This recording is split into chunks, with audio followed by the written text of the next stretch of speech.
My name's Gail Gobey from Sash Gable Property. I'm the selling principal and the proud owner of this business.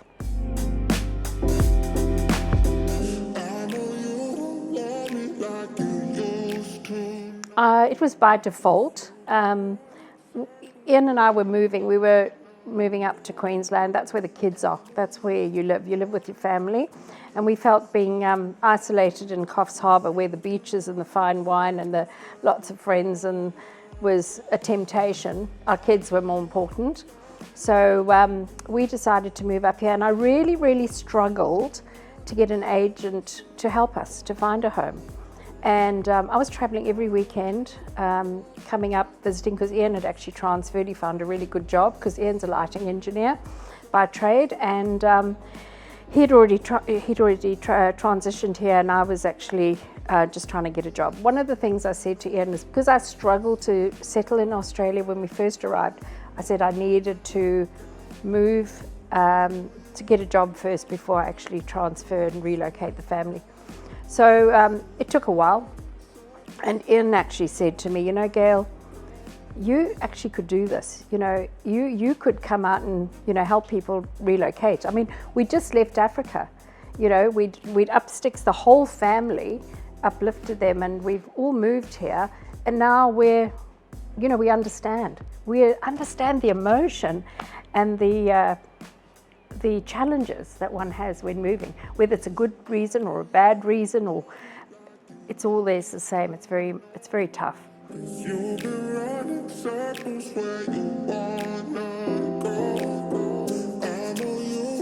I'd be sitting on that beach with that glass of wine.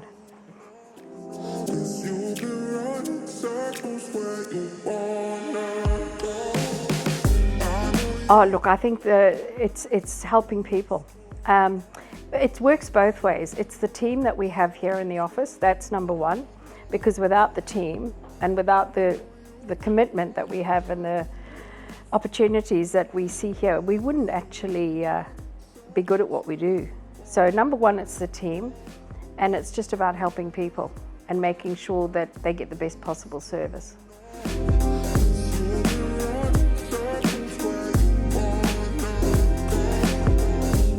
I think there's a perception of real estate being that, oh, you know, agents make a lot of money and it's quick and easy and it's a big turnover. But personally, I think what they don't realize is that there's a lot of back-end work it's years and years of accumulating experience and understanding people and being able to change when the season changes. You know, you can't just be, you know, in the industry for 40 years and it's still the same today as it was then.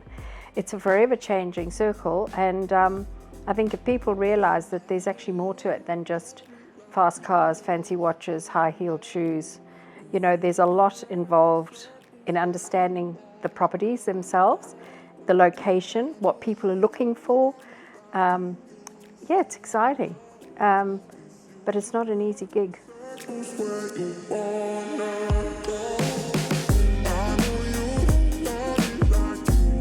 Just to remain genuine and honest, and we hear that so often, you know, be genuine, be honest, you know, it's just be true to yourself. And the best possible advice that I've been given is don't try and be somebody that you're not, you know, just be who you are.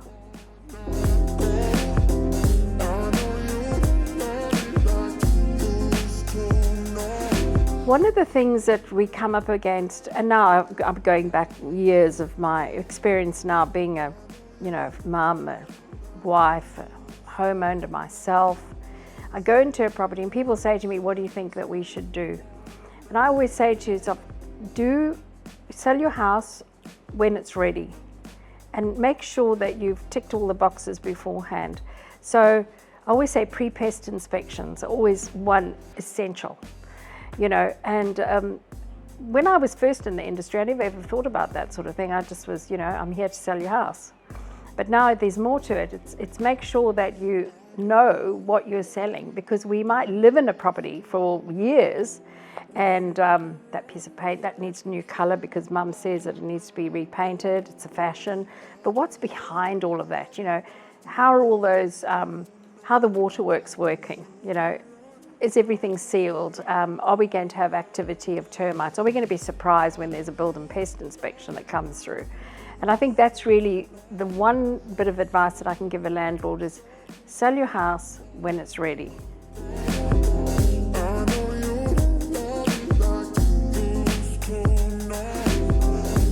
Years and years and years of it, the cream always rises to the top. It's got a lot of different connotations, to be honest. You know, there's a lot of people out there that pretend, and reality, it always comes back to you. If people undermine something, it always comes up to the top. I mean, it just, for me, it's really, don't lose heart. You know, if you had a bad day because somebody's been nasty or given you a swerve, you know, I would say to you, don't worry, the cream will always come to the top.